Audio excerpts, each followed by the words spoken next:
Now, of course, the left and the right and their allies in the media wasted no time melting down over the news and accusing the Trump administration of weaponizing the justice system, seemingly forgetting how they treated President Trump over the last 4 years. Take a look. Your reaction to hearing that John Bolton's home is now been searched by the FBI? Well, Kate, the timing of this is chilling. The fact that the FBI director, goes online and tweets about this or whatever form of posting he did, the fact that the vice president of the United States jumps on that suggests that this is a politically motivated gesture. It does feel like this is yet another norm broken in a real serious way. What I'm concerned about even more is that this is somehow political retribution, that the FBI has become the Federal Bureau of Inquisition. We know that the president is embarked on a pretty extensive effort to go after his perceived enemies, to, he said he was running on Retribution. That's right. I am your Retribution. That's what he told his supporters. So there's all kinds of reasons, I think, to look at this with a jaundiced eye. House Judiciary Committee Chairman Jim Jordan is here now with more. Thank you so much for joining us, Congressman. I don't know if you were able to hear that. Nicole Parker did a very good job of sort of laying out exactly what the safeguards were going into this raid, but also pointing out the differences between the raid we saw this morning and the raid against Mar-a-Lago. Can you expand on that? Yeah.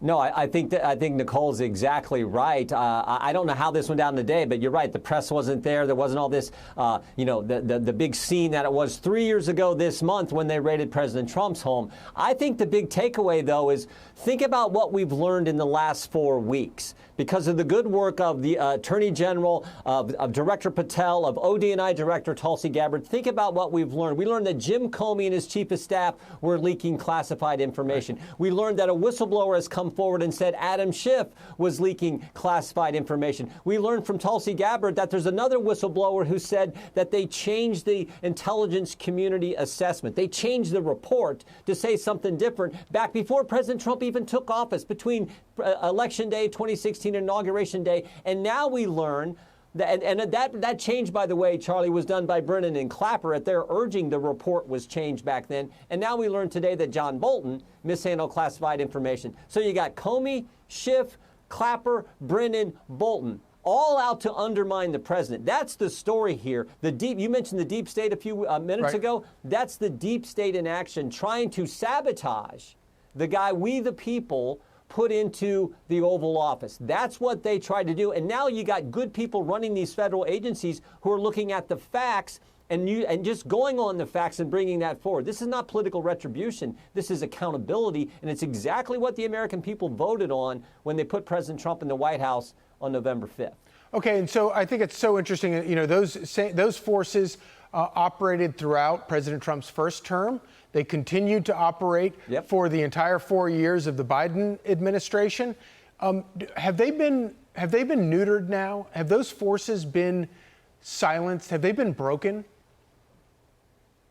Well, I do think it was interesting what Greg said as well, the arrogance of these individuals. We actually deposed Mr. Clapper and Mr. Brennan last Congress on a different issue. Remember, they also signed that now famous letter, the 51 former intel officials who think they're so much smarter than us hillbillies in flyover country, signed the letter saying the laptop wasn't real when they knew it was. The FBI had the laptop. So we deposed. But yeah, these guys are all think they're better than us. Now, President Trump has taken their security clearances, which I think is a good first step. Right. And we'll see what happens. We know that Attorney General Bondi is looking into the issue Tulsi brought forward, the changing of this intelligence community assessment in 2016 and 2017. I think Mr. Brennan said things to Trey Gowdy in a committee hearing. I think he may have said things to us in our deposition last Congress that don't make sense. So I'm glad she's investigating that. And I'm glad Mr. Bolton, if he in fact kept classified information. You know what this sounds like too?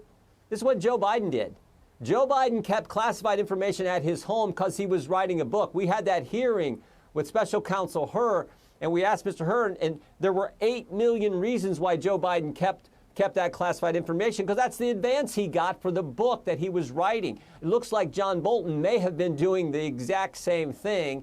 So God bless these great people who are now head of these agencies who are getting to the facts and bringing it forward. And if people need to be indicted, that's going to be up to the Attorney General's office, the Justice Department, and I have complete confidence in them. And of course, we also know that the only reason that Joe Biden wasn't charged is because he was A, president, and B, he was too mentally incompetent to stand trial for those things. So, Jim Jordan, thank you so much for joining us. Hey, Sean Hannity here. Hey, click here to subscribe to Fox News YouTube page and catch our hottest interviews and most compelling analysis. You will not get it anywhere else.